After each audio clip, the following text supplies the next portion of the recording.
Hollywood, California, Monday, December 14th.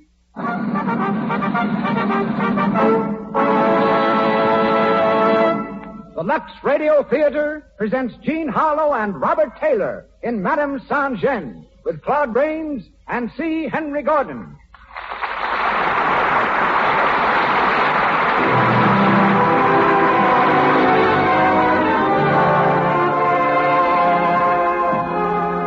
Lux presents Hollywood. Our stars, Jean Harlow, Robert Taylor, Claude Rains, and C. Henry Gordon. Our guests, Jerome Napoleon Bonaparte and William Councilman, screenwriter and creator of Ella Cinders. Our producer, Cecil B. DeMille. Our conductor, Louis Silvers. To you who crowd our theater on Hollywood Boulevard tonight, and to you unseen millions the nation over, welcome to the Lux Radio Theater.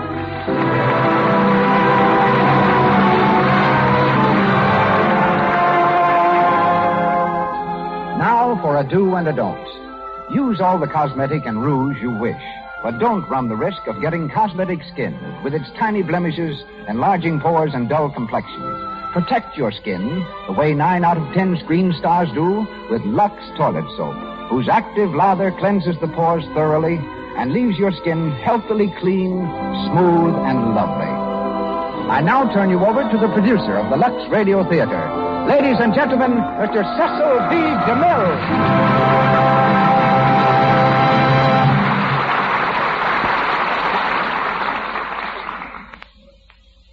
Greetings from Hollywood, ladies and gentlemen. To preface tonight's play, as it would be prefaced on the screen, I should smack my lips, glance at the audience, and roar like the Metro-Goldwyn-Mayer lion. For we're presenting two of MGM's brightest stars, Jean Harlow and Robert Taylor. I've been hearing about Jean ever since she was a child. My daughter Cecilia used to come home from school and tell me that this little blue-eyed blonde was making so many conquests there weren't enough boys left to go round. At 17, Jean was offered a contract by the Hal Roach Studios, but the shock of seeing her on the screen was too much for her grandfather. His telephone call from Kansas City resulted in her promise to stop acting. For 8 months, Jean kept her word. Then Grandpop relented, and she went into the lead of Hell's Angels. She has since become quite a figure in the industry. Of Robert Taylor's storybook rise, I told you a few weeks ago when he appeared here in Saturday's Children. Like Lord Byron, he awoke one day to find himself famous. He's just completed his role opposite Greta Garbo in Camille. Tonight, he becomes Count de Neipperg and Miss Harlow, Madame Saint-Jean, the French words for Mrs. Devil-May-Care. Claude Rains, who started his stage career as a callboy, carpenter, property man, and manager at His Majesty's Theatre, London, will be Napoleon, a character he recently portrayed in Hearts Divided. Starred in The Invisible Man, the first picture he made in Hollywood, Mr. Rains is the only actor who ever appeared in a film without being seen in it. As Fouché, Napoleon's aide, we have C. Henry Gordon, one of the screen's most delightful menaces. Our play is by Victorian Sardou. And nothing remains but to ring up the curtain. Lights, music. The Lux Radio Theater presents Jean Harlow and Robert Taylor in Madame Saint-Jean with Claude Rains and C. Henry Gordon.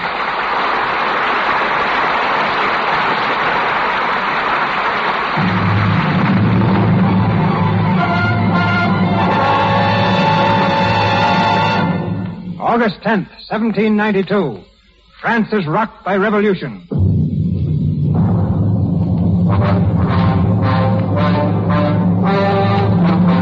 In the city of Paris, a rabble mob sweeps on to the Tuileries, thirsting for revenge, intent on the slaughter of their king and queen.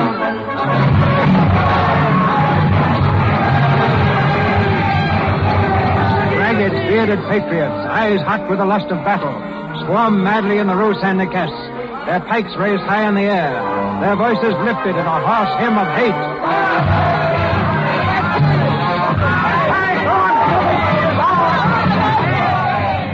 Through the crowd comes a young girl, her clothing in shreds, a laundry basket on her arm. She fights past the men, pushing her way toward the end of the street.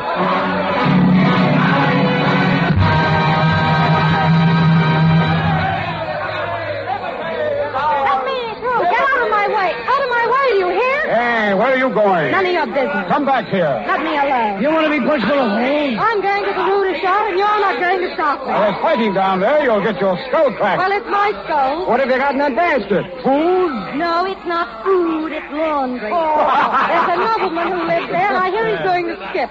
Well, he owes me for 3 weeks' wash counting this one, and he's not going to skip without paying. A revolution going on, and all she thinks about is a laundry business. Oh, shut your mouth. I know her. Her name is Madame Saint-Jean. Madame Devil May Care, huh? Well, Madame Devil May Care, you're a brave little girl. And patriotic, too. Come here and give me a kiss. Take your dirty hands off me. What? No kiss for an honest patriot? You may be a patriot, but you smell of garlic. Sergeant Lefebvre is my man, and if I tell him what you've done, he'll bash your nose. You tell Sergeant Lefebvre we wouldn't let you cross the Rita shot. And if he values your pretty neck, he'll give us a reward. Go on now. Back to your laundry. Let me go. Go on. Sergeant Lefebvre, he'll fix it. Stop it.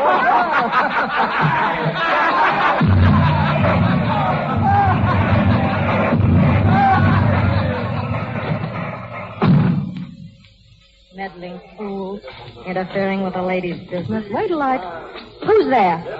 Come out from behind that wash tub. I know you're there. Good evening, Catherine. Oh, it's you, Fouché. Yes, I... What are you doing here? Nothing very much. You were hiding, weren't you? No. I was just resting. Well, why aren't you out there with the rest of the men where you belong? Ha! You call yourself a patriot. Haven't you got any blood in your veins? None to spare, and I don't see why I should waste it. You're afraid. Now, each to his own trade, my dear. Some men are sent into the world to fight and some to organize. Now, I am an organizer.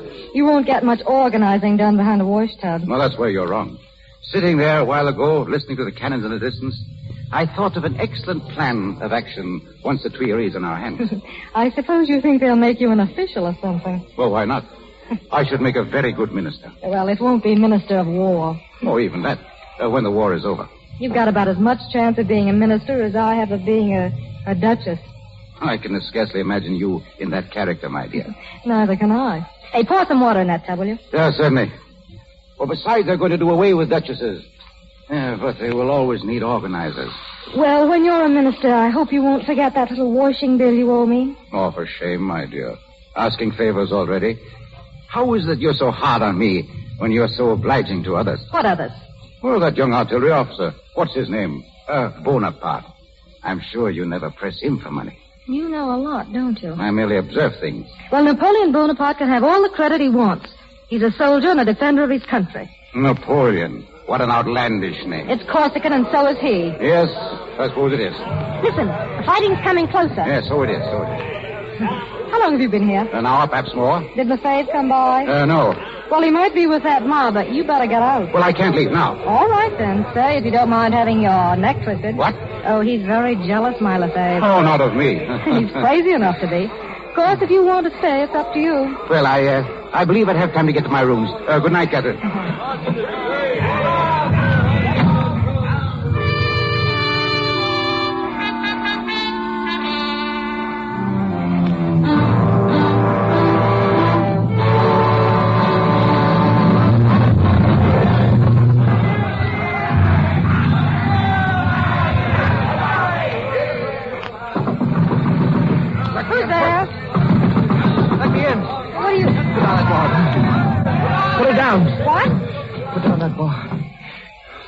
What do you mean by pushing in here as if you owned the place? I'm sorry, but I've been wounded. I had to get out of the streets. What's your name? Does it matter? Well, it does to me. You're not a Frenchman, are you? No, Austrian. Austrian? For the love of heaven, don't scream. I'll scream if I want to. Where did you come from? The Tuileries. I escaped. A royalist? Yes, a royalist who has done his duty defending the Queen. Am I supposed to help you for that? The Queen is Austrian, too. She's my countrywoman. If they find you here, they'll rip you to pieces. Here or anywhere else. I'm throwing myself on your mercy. All right. Now, what's your name? Count de Nyperg. The Count de Nyperg? Yes. Why do you stare at me? I haven't seen many noblemen up close. We're no different from anyone else. Oh, I guess you're not. There. Now let me see it. They did a good job, didn't they? Only fair. You're still alive. I'll get something to bandage it with. You'd rather see me dead, I suppose. I'd rather I never saw you at all. If Lefebvre knew I'd helped a royalist, he'd throttle me. Lefebvre? Oh, you don't know him. No, of course not. Let me know if I hurt you. He wants to marry me. You're very much in love, I suppose. He is. Hold your arm up and keep it there. You haven't told me your name yet. My name? Well, I'd like to know to whom I'm indebted for all this. Well, my name's Catherine, but they call me Madame Saint-Jean. Oh, yes. Devil May Care. Mm-hmm. Well, it suits you. Yes? What makes you think so? You'd never be doing this for me if you weren't Devil May Care. Harboring a royalist is a capital offense among patriots, isn't it? You mean they'd kill me? Wouldn't they? Will you keep your arm up? I'm sorry. You're a funny person.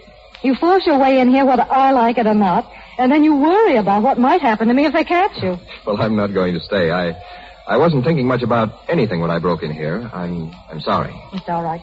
If you've finished with my arm, I'll leave now. No, stay where you are. I'll get you some other clothes. They'd spot you in a minute with that fancy brocaded coat. Just as you spotted me? I knew you weren't French. And I guess somehow I knew you weren't like the rest of the mob. You're a gentleman. You talk like a royalist sympathizer. Well, I'm not. But that doesn't mean I can't sympathize with one of you. Thank you. Well, we'd all have been nobles if we could have been. Though right now, I'm glad I'm not. You should be. Well, I guess you can go now, Count de Mypeg. I don't know how I can thank you for this. Don't try. And if I get out safely, and if there's anything I can ever do for you, you'll let me know, won't you? I guess I won't need much help. I don't believe you will. Who's that? Oh, Parker! It's Lefebvre. Quick, get into the bedroom. Yes, but Don't stop to talk. Go in there. Oh, open the door! Now, don't come out until I tell you. You understand? Yes, very well. Open up! Open up, Parker! It's Lefebvre! I'm coming. Don't be in such a rush. Man, it's about time. Oh, come on in. Where the devil were you, up in the garret? I don't open doors at night until I find out who's there. Oh. A good rule. Well, don't we get a kiss? If you want. If you want. There's a nice greeting for a victorious patriot. Victoria? They've taken the Tuileries by storm. Listen to them. It's a night to be remembered, girl. The king and queen. The temple under lock and key. They won't be for long if that mob has anything to say about it. Bring me some wine, and we'll drink a toast to Madame Guillotine. Hey, Catherine. Yes. What's the matter with you? Why are you so quiet? Did you say you wanted wine? Come here. You're in a funny mood tonight. I came here expecting to be greeted with open arms. You expected too much. I'll get the glasses. I can wait. What are you looking at? Nothing. Someone came here tonight? Yes. Who? Your friend Fouché. You're not jealous, are you? Anybody else? No. Sure? Of course I'm sure. Why do you ask? No reason. Except that I can't imagine Fouché wearing a brocaded coat. It's hardly Fouché's style, is it? Put down that coat and get out of here. I'll have a look around first. Get away from that door. Oh, so that's where he is. Thank you. Get away or I'll burn you with his eyes. Put it down. I mean it. Yes, you do, don't you? Now I understand why you've been putting me off for so long. Oh, don't be a fool. I won't be any longer. I'm going into that room. You go in there when you're my husband and not before. And if you ever want to be my husband, you better get out of here. What do you mean? Oh, I'm sick of your jealous fits. Sick of your raving every time I happen to look at another man. There's nothing wrong here tonight, not a thing. And why not let me see for myself? Because you've got to learn to trust me. And you've got to learn now. I warn you, if you open that door half an inch, I'll never see you again. And if I don't open the door? I've already told you. All right, I'll get out. But don't forget, we're going to be married. Soon.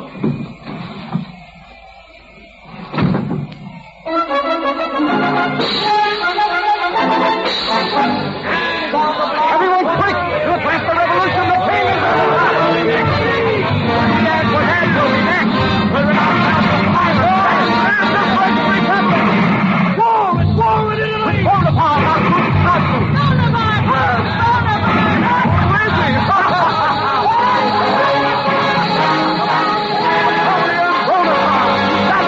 First in Italy, then in Egypt, now the Austrians in Marengo. I tell you, Bonaparte can't lose! He'll be emperor next!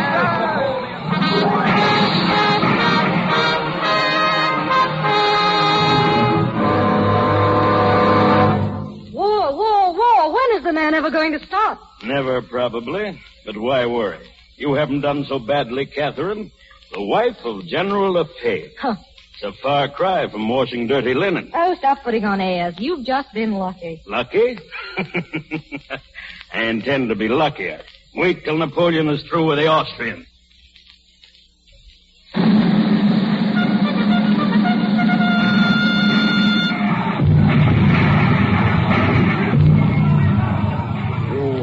of the wounded, Sergeant. And the dead, monsieur.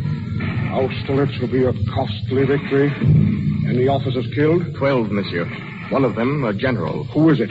General Lefebvre, monsieur. He died at the hospital tent an hour ago.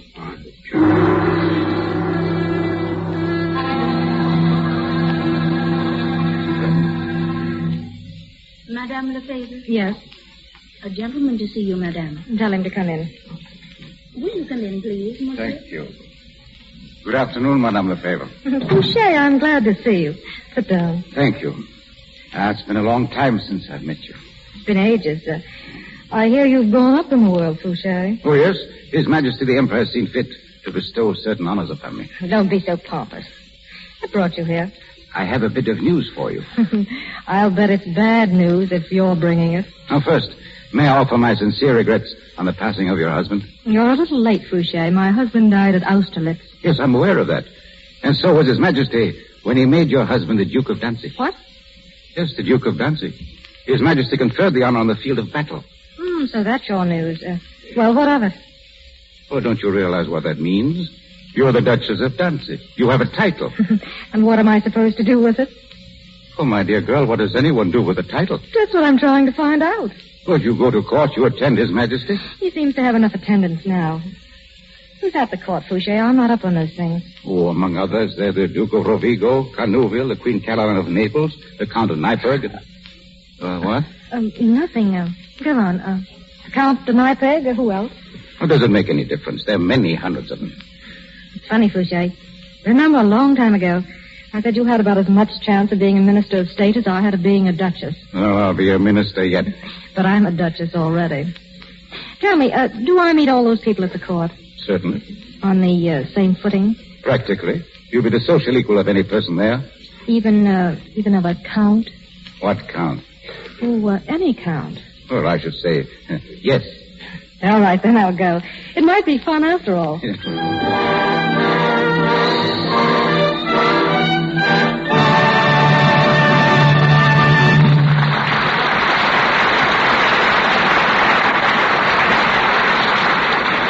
We will continue presently, starring Jean Harlow and Robert Taylor in Madame Saint-Jean.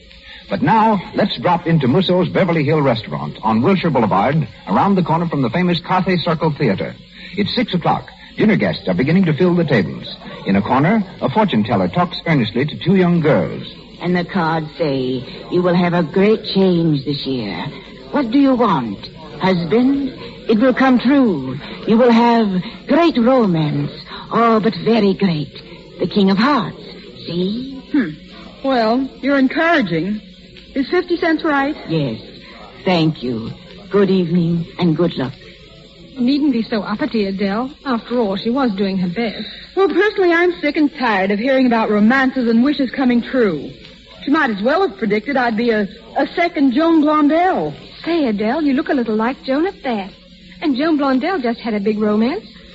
Listen, Adele, would you get mad if I told you something? No. Why should I? Listen, I'm no fortune teller, and I'm not trying to say you'd be a second Blondell, but doesn't it make sense to you if... Well, darn it, Adele, why don't you do something about your complexion? It's in the cards that if you have a lovely complexion, you're bound to win. So don't take chances with cosmetic skin, dullness, tiny blemishes, enlarging pores. Joan Blondell never takes such chances. This beautiful star is a Lux toilet soap user. She knows the active lather of Lux toilet soap guards against cosmetic skin because it removes dust, dirt, stale rouge, and powder thoroughly so they can't choke the pores. Use powder and rouge all you like, but remove them with Lux toilet soap. Remember, 9 out of 10 screen stars use this soap. Joan Blondell says, I'm delighted with the way Lux toilet soap keeps my skin so smooth. And you know, clear, smooth skin means success, romance. And now, Mr. DeMille. We continue with Madame Saint-Jean, starring Jean Harlow and Robert Taylor, with Claude Rains and C. Henry Gordon.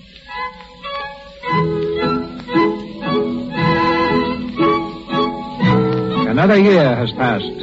For Madame Saint-Jean, now the Duchess of Danzig, life at the court has been half enjoyment, half boredom.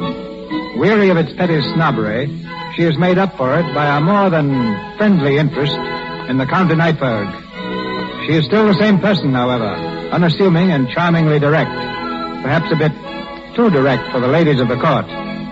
As she enters the glittering ballroom at the palace, Napoleon's two sisters, Caroline and Eliza, are especially malicious.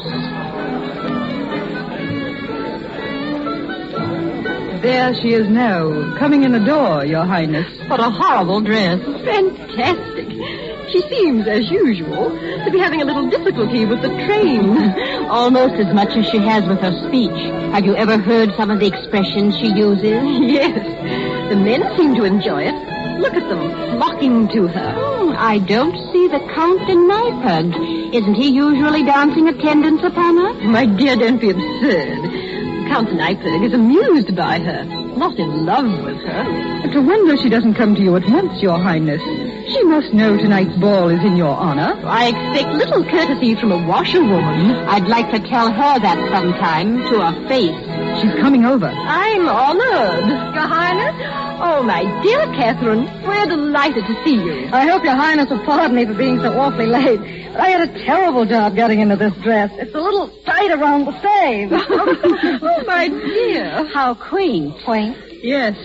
We've noticed, Duchess. You have a very original manner of expressing yourself. So, picturesque. Are you making fun of me, Madame Sabre? If you are, you can save yourself the trouble. That's the way I have always spoken, and it's the way I always will speak. Really? If you'll forgive my saying so, your expressions seem to have been borrowed from the lower classes. Not borrowed, brought. I'm from the lower classes myself. I shouldn't boast of it, my dear. I'm not. But I'm not ashamed of it either. Just what were you before you became a duchess, Catherine? I think you know that. But I don't mind telling you again. I was a washerwoman. Really? Washerwoman? I should think you'd rather keep that quiet, my dear. Your Highness, there aren't any stupid trades. Only stupid people. You forget yourself. I had a trade, and I'm proud of that. And let me tell you, I'm in good company here. Monsieur Dupré used to sell oil. Bessier was a wig maker, Brune a printer. And your own husband, Your Highness, who is now the King of Naples, was once a servant in his father's wine shop. Be quiet. And some people here who now call him Your Majesty used to shout at him, "Hey, waiter, bring me some soup." Oh, I think you have said enough. The Emperor shall hear of this. Oh, I'm sure he will. Good evening, Your Highness.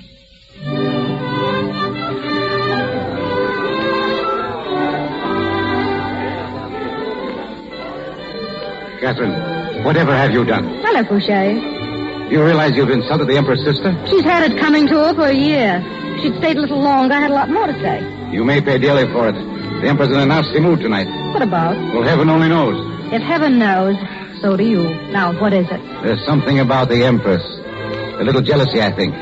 Is that all? He'll get over it. You take other people's love affairs very lightly, my dear. Well, I happen to know something about jealousy. I married Lefebvre. Yes, of course. And jealousy is very stupid. Doesn't get you anything in the end. Yes, quite right. Oh, by the way, how is the Count de Neipperg? I haven't seen him for a week. Oh, really? Oh, then it wasn't you who was driving with him in the park last Wednesday. In the park? Was he in the park? Yes, with a woman. They passed What me. did she look like? I really couldn't say. She was very heavily veiled. However... Will you order my carriage? What? My carriage. I'm going home. My dear Catherine, what has happened to your philosophy of jealousy? If you think that I'm in love with Neipperg... Well, aren't you? Oh, Fouché, you're a nosy, meddling old fool. Get out of my way.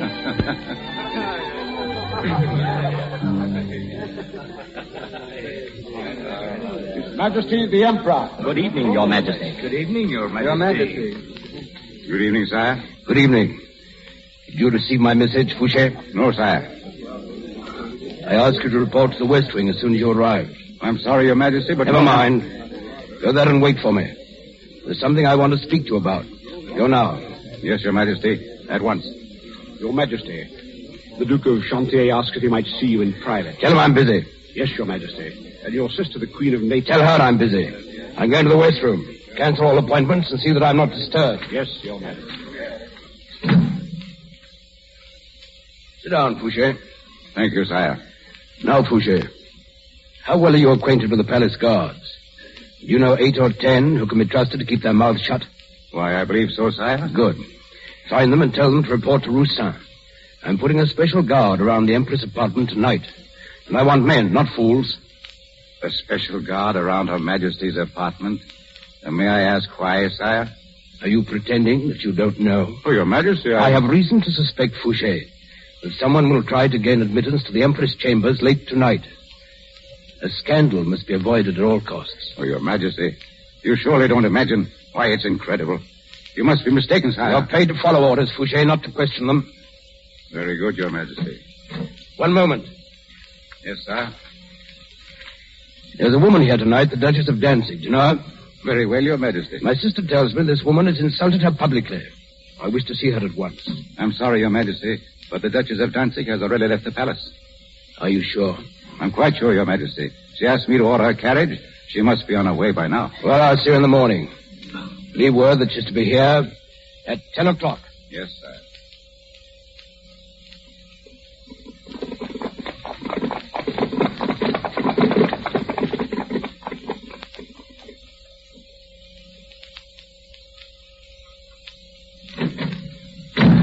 Your Grace? Well, what is it?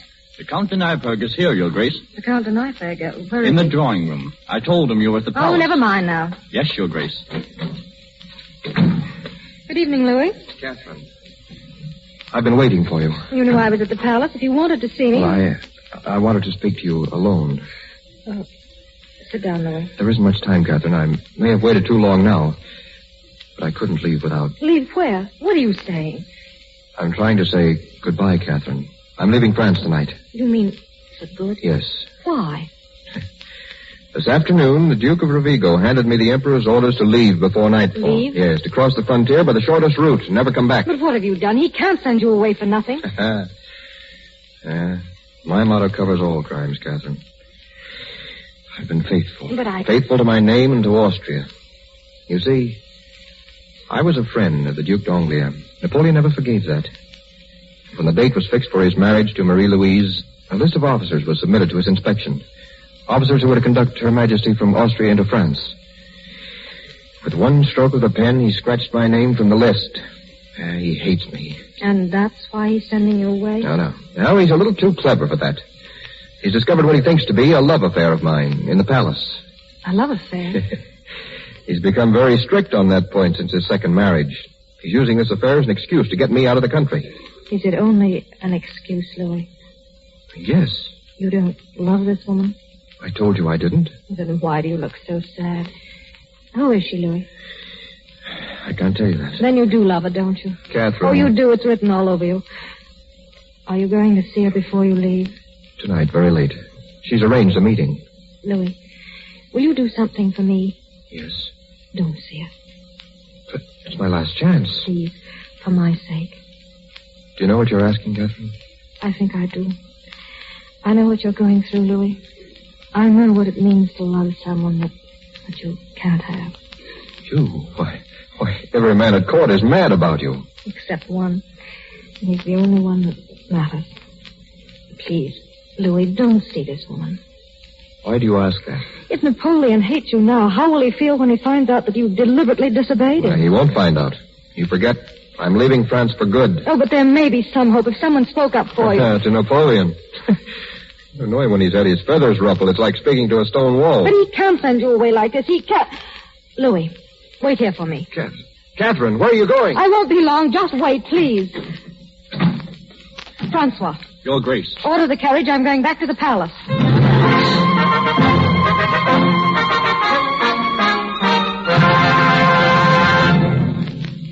Your Majesty. Well, what is it?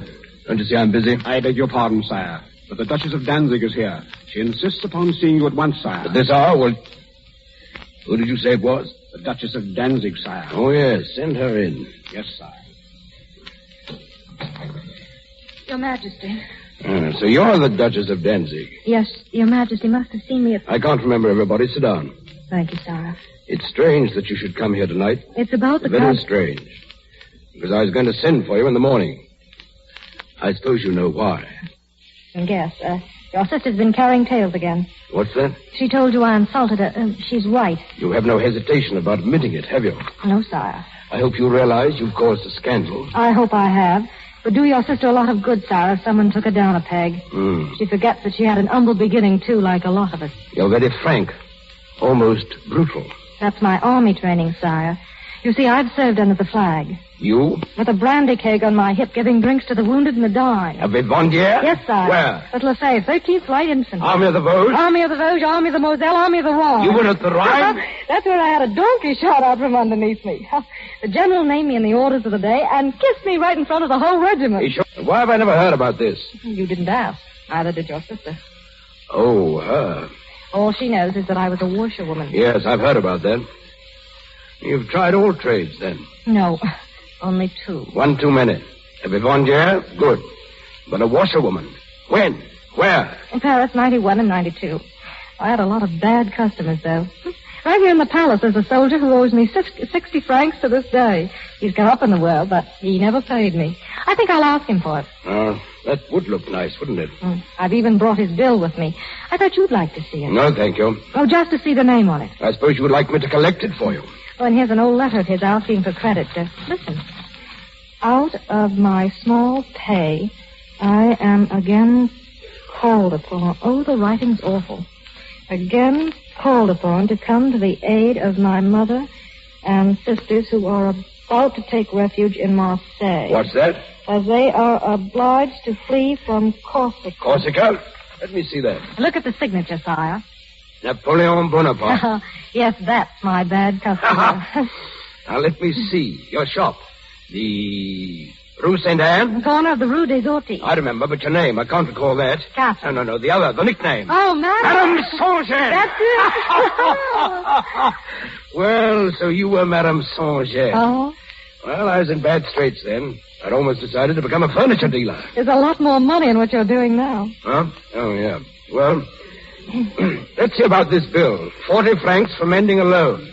That's rather high. It isn't high at all. You never had a whole shirt to your back. Well, we won't bargain about it. We'll say Napoleon Bonaparte owes you... 60 francs. And the interest adds up, makes it 70. Well, I'm afraid fate's against me. I haven't a sou in my pocket now. Well, I've waited this long. I'll give you another day to settle that. Yeah, we'll be waking up the whole palace. But, just a moment. You didn't come here to present this bill? No, sire. I only brought that with me to remind you that I once did you a favor. Yes? Because now I'm going to ask a favor of you. Go on. There's a man here at the court. A man you're going to punish just because you happen to dislike him. You've come to plead for him? Yes, sire. I'm not in the habit of punishing a man for personal reasons. Oh, then let him stay. Don't send him back. One moment. What man is this? The Count de Neipperg. You can save your breath. Your Majesty. I said you can save your breath. But... Do you hear me? Well? Your Majesty. What is it, Roustan? Downstairs. The door to the private staircase has just been opened. You see who it was? Oh, yes, sire. Well, come on. Speak up, man. It was the Count de Neipperg. Louis, what... Quiet. Please. Did you put a guard around Her Majesty's apartment? I did, sire. Her Majesty? Now, Duchess, perhaps you understand why your friend must leave. But it's impossible. You're all wrong. Roustan, keep this woman here. Yes, sire. Listen, he's wrong. I've got to tell him. Hey, come back here. Let me go. Let me go. Here.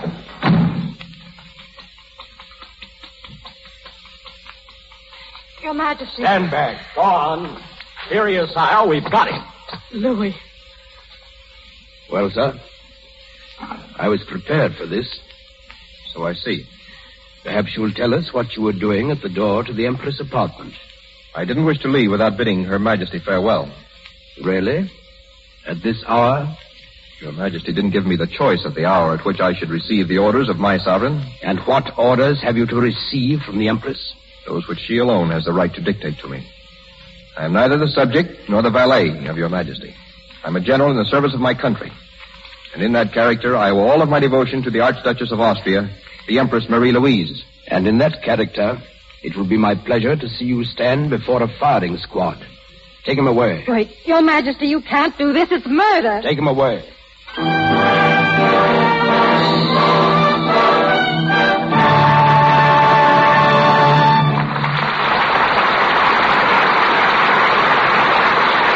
We pause for station identification. This is the Columbia Broadcasting System.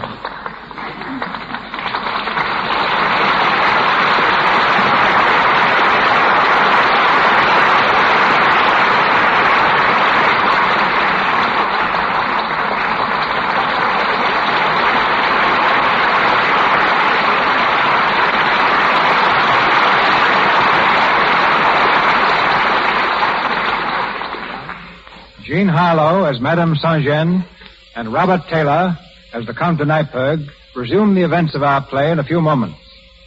And now, ladies and gentlemen, from the corridor of Napoleon's palace, the Chateau de Compiègne, we traverse land, sea, and time to enter the drawing room of a later Napoleon Bonaparte. It's a privilege and an honor to present the only living descendant of the Emperor of France in America. One of the great figures in the social life of New York, Palm Beach, and Newport. We switch you now to New York City, to the drawing room of a house on East 69th Street. Seated there, amid rare portraits of his illustrious ancestor, is that emperor's great-great-nephew. From Hollywood, we welcome and introduce him. From New York, he speaks to you. The pretender to the French Empire, Jerome Napoleon Bonaparte. Thank you, Mr. DeMille, and good evening. I count it a great pleasure to take part in one of the performances from your brilliant Lux Radio Theater. As I sit here, I know that if the likeness of the Emperor in this room could come to life, he would nod his approval. In his day, all the theaters were under the subsidy of his government. And whenever he returned to Paris from trans-European campaigns, he wasted no time in taking his place with his court to hear the latest plays at the Comédie Française. This famous institution had been closed during the Revolution, but Napoleon was so interested in it that he had it reopened in 1799. He reestablished it in the building which it still occupies today. Mr. DeMille introduced me as the pretender to the French Empire. I think his statement needs some explanation. Technically, I am the present pretender, as I am the direct descendant of the Emperor Napoleon's brother by his first marriage. But I have lived all my life in America. My family and my friends are here, and also there is no French Empire. There's one detail of my ancestry Mr. DeMille omitted in introducing me, and it's one that I'm very proud of. While I am descended from the Emperor of France, I also claim another honor. My mother was the former Miss Appleton of Boston and the great-granddaughter of the great American statesman Daniel Webster. It always amuses me to think that the great Napoleon has become related by other people's marriages to Daniel Webster. Our family, of course, can never enter into discussions as to whether or not the pen is mightier than the sword. As I am seated here, the microphone stands on a rosewood desk that may interest you. I have used it all my life. It was originally given to my cousin, the Empress Eugenie, by the city of Paris when her son, the Prince Imperial, was born. There's no telling how many great documents have crossed it, and its value to me personally is even greater now that a Napoleon can use it to broadcast his words to a nation. Now, in saying good night to you, may I congratulate you all on this great Lux Radio Theater. My compliments to your brilliant Madame Saint-Jean Jean Harlow, to Mr. Taylor, and of course to Mr. Claude Rains for his very fine characterization of my great-great-uncle.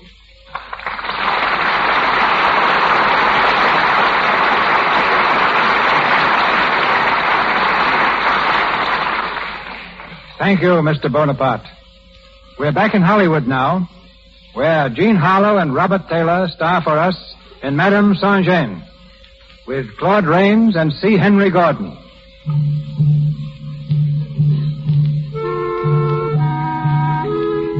It's later, the same night. The execution of the Count de Nyperg is set for 5 o'clock, 3 hours from now. In the drawing room of her house, Catherine paces the floor nervously, desperately trying to find a way to save him. She has sent for Fouché. As he enters, she moves quickly toward him. Fouché, is there any news? None. I tried to see the Emperor, but it's no use. He won't see anyone. What time is the execution? At 5 o'clock. And Nyperg, where are they holding him? At the palace. I'm afraid it's a bad job, Catherine. The Emperor's keeping the whole thing hushed up to avoid a scandal. We can't do anything through the usual channels. We've got to get Nyperg out of the country. Are you mad? What do you intend to do? Storm the palace and release him by... I tell you it's useless. He's blundered badly this time. Of all the women in the palace to fall in love with, he picks the Empress. Does she know what's happened? No, Napoleon hasn't been there anyone to see her. Then she won't know until it's over. Exactly. He's taking no chances of her interfering. We've got to do something. We've got to. Oh, why do you stand there, you stupid fool? They're going to kill him. Do you realize that? They're going to kill him. I'm sorry that you love him so much, Catherine. There's nothing I can do, or anyone else. I've got to see him. Take me to him, Fouché. I can't. You've got to. You can arrange it. Please, just a few minutes alone with him. A few minutes, Fouché. If I could only reach the Count de Rovigo. Oh, you can, please. I can't promise a thing, Catherine, but I shall do my best.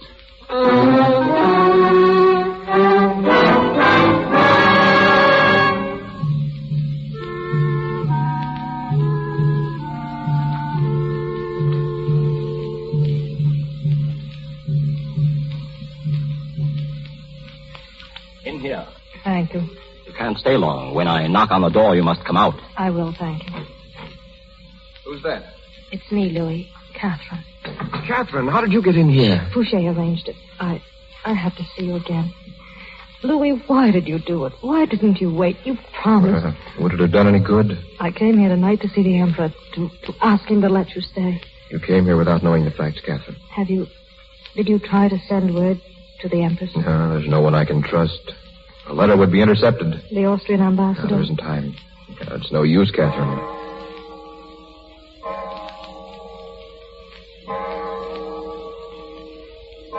You see? Well, shall we talk about something else? What else is there? If time is so precious. Time is nothing now. There's so little of it left. This time even you can't save me. This time? Well, you haven't forgotten that you saved me once. Oh. I've thought of that night often. I always meant to ask you, how did you get rid of Lefebvre? Doesn't matter now. I went back there once after the revolution. Back to the shop? Mm-hmm. Why, Louis? I wanted to thank you.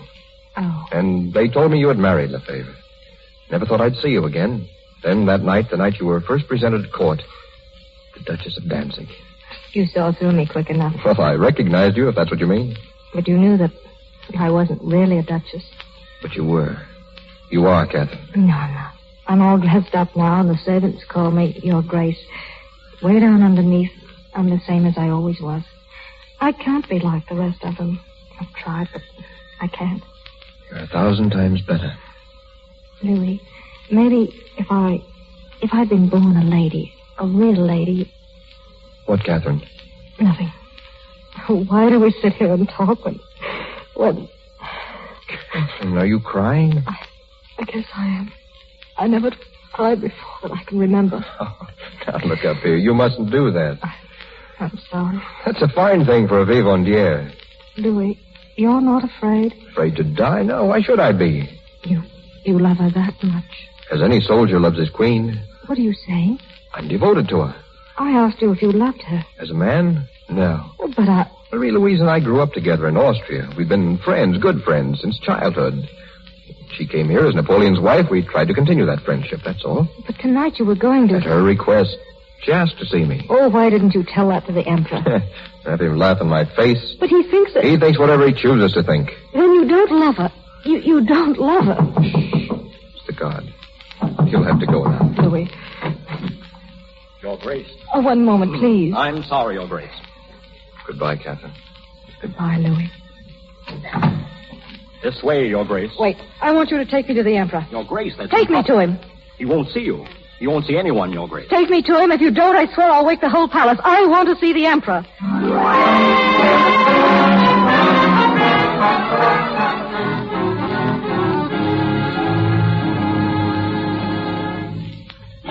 Sit down.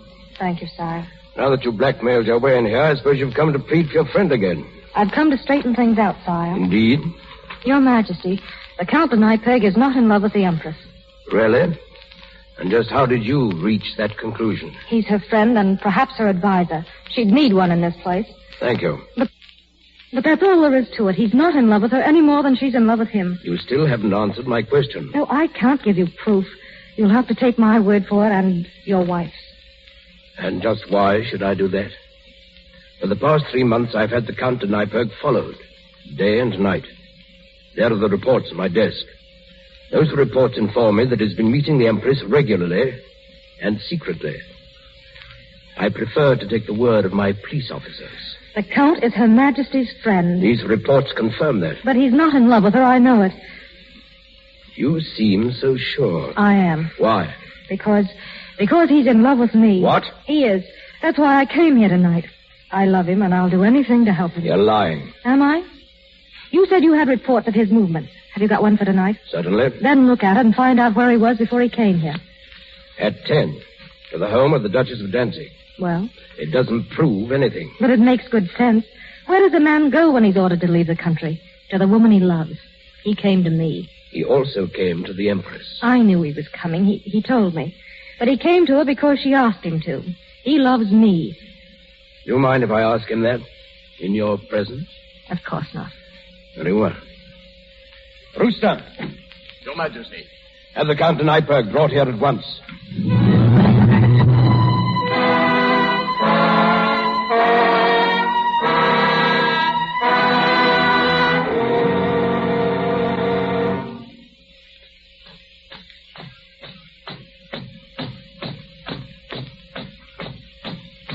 Halt! Open that door.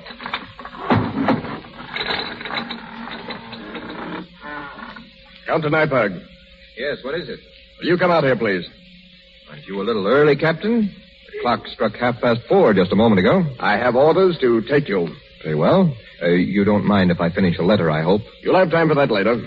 I'm afraid not. Will you come, please? The Emperor wants to see you. The Emperor? What for? I'm not here to answer questions. I was told to bring you to his study. Fall in, please. Certainly. Ouch!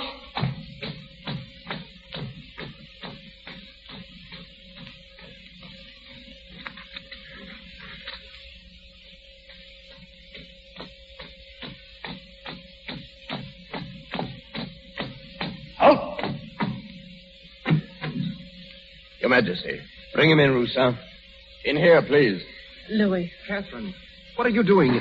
That'll be all, Roussin. Wait outside. Yes, sire. Well, Nyberg? Your Majesty? I have a question to ask you. It's rather important. So I want you to think carefully before answering. Your Majesty, may I ask? Thank you. I'll ask it myself. Nyberg, if you'll pardon a purely personal question, are you in love? Your Majesty? Are you? I have been for a long time. I hardly knew it myself, but I'm sure of it now. Good. Now, this is the important point. Would you mind telling me with whom? Must I answer that? I insist. Very well.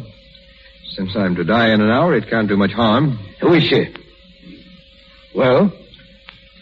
Your Majesty doesn't know her. Louis. I don't know her, eh? No, Your Majesty.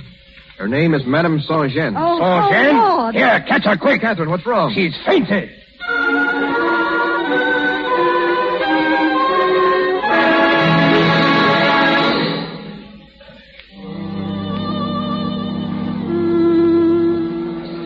So that's why he wanted to know. Yes, but he knew me as Madame Saint-Jean, too. Well, it seems that I gave the right answer. If you'd given any other, you'd be dead by now. There wasn't any other. I love you, Catherine. Oh, Louis, why didn't you tell me? I was going to, a month ago. I wish you had. Louis, take me home. I think my knees are giving out. Well, it's late. You must be tired. Tired? I feel as if I had done a hard day's wash.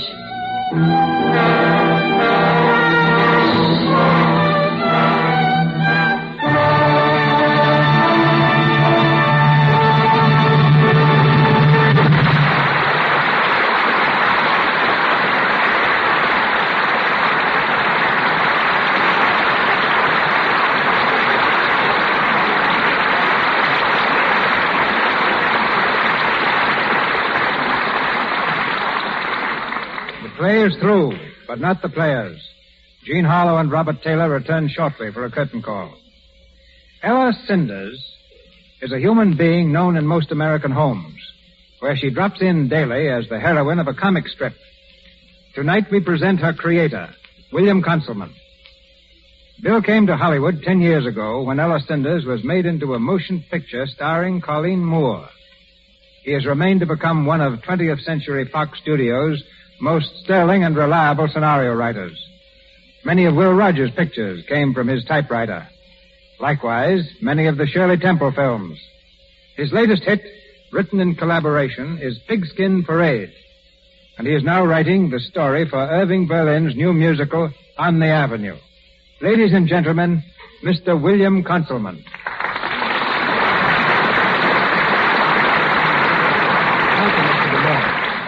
What'll I do first? Talk about movies or comic strips? Well, you can choose your weapons, Bill.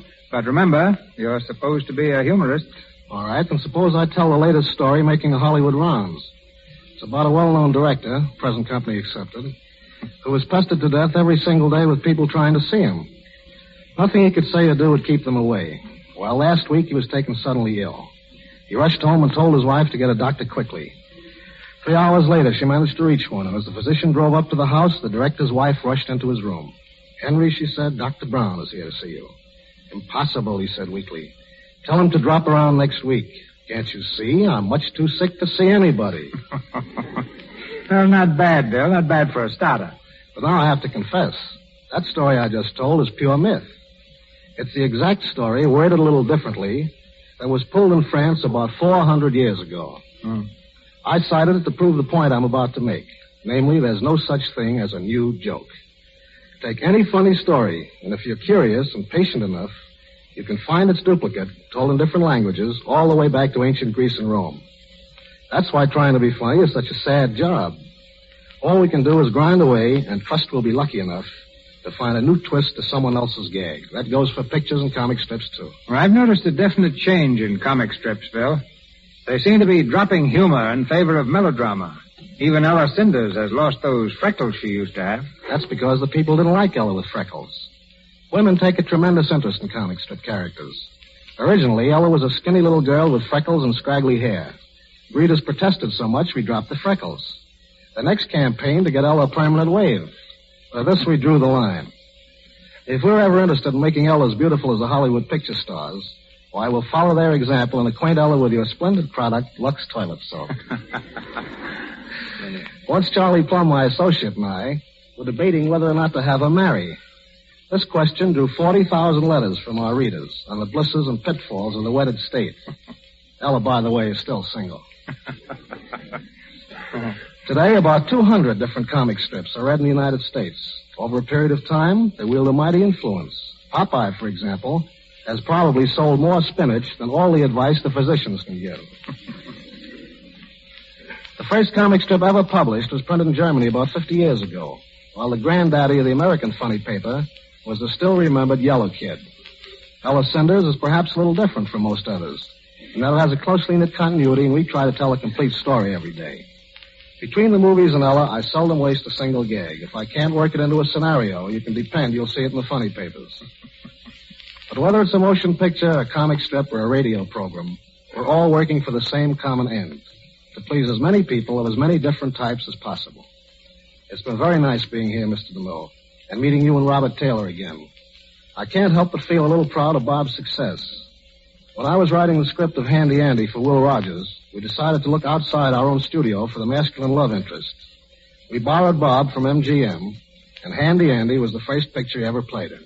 Thank you and good night. Good night, Bill. Good night.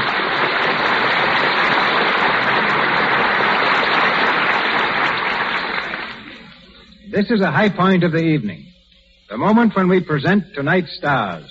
Not as characters in a play, but as two of Hollywood's supreme favorites. Jean Harlow and Robert Taylor. Thank you, Mr. DeMille. I'm glad you said nothing about glamour in your introduction. If you had, I'm afraid I would have screamed. Why don't you, glamour Oh, girl? Taylor! You scream almost as well as you scream. Pretty poor pun, Mr. DeMille. Well, then may I have your autograph? Bob is the one who does that. Just last week he visited his alma mater, the Pomona College. The co-eds almost tore him to pieces trying to get him to sign things. Yeah. One girl couldn't find anything for me to sign except for examination paper. I was a little disappointed when I saw it was marked D in economics. However, you've been in Hollywood nearly 25 years, Mr. DeMille. What is it that turns nice, peaceful people into autograph hunters? I've asked them that, Bob. The most sensible answer I ever received was from a young lady who said, I don't care about your autograph, Mr. DeMille. I just wanted to see what you look like. Well, Hollywood is unique for a number of things besides autograph hunters.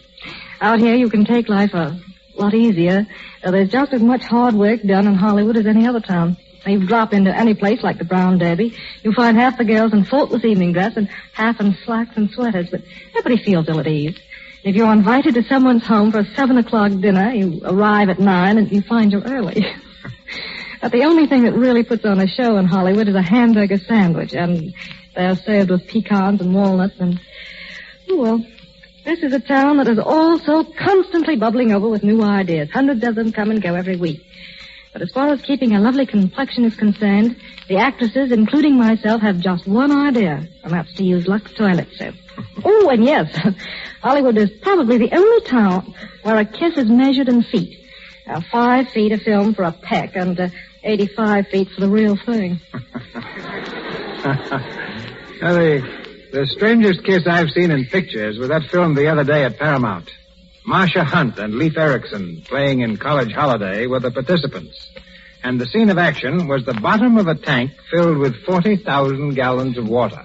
Ducky, I call it. Oh, that's worse, that's worse than mine. Well, Robert, any further remarks? None, Jean, except my thanks to the Lux Radio Theater for another swell evening. And mine, too, Mr. DeMille. It really was a privilege to be here. Good night. Good night, Jean. Good night. Good night, Bob.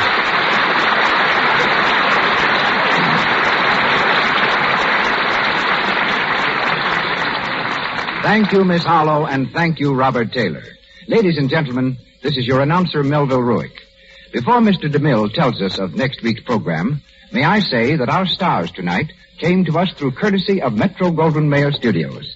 Miss Harlow will next be seen with Wallace Beery and Spencer Tracy in The Foundry. Mr. Taylor in Camille with Greta Garbo. Mr. Raines appeared through courtesy of Warner Brothers Pictures. His next picture is Stolen Holiday with Kay Francis, while C. Henry Gordon is currently seen in the charge of the Light Brigade.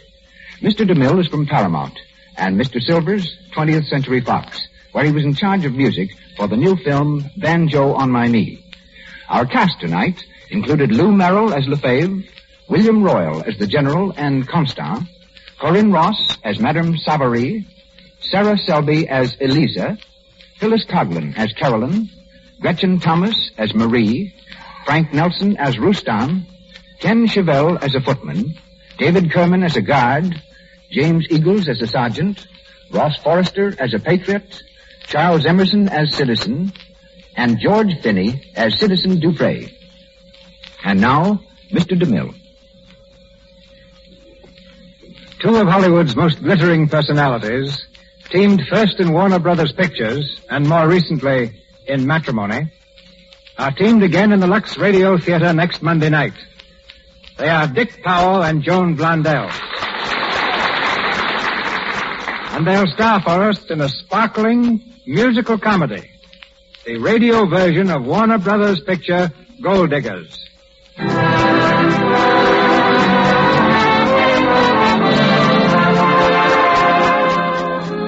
Our sponsors, the makers of Lux Toilet Soap, join me in inviting you to be with us again next Monday night when the Lux Radio Theater presents Dick Powell and Joan Blondell in the radio version of Warner Brothers picture Gold Diggers. This is Cecil B. DeMille saying good night to you from Hollywood.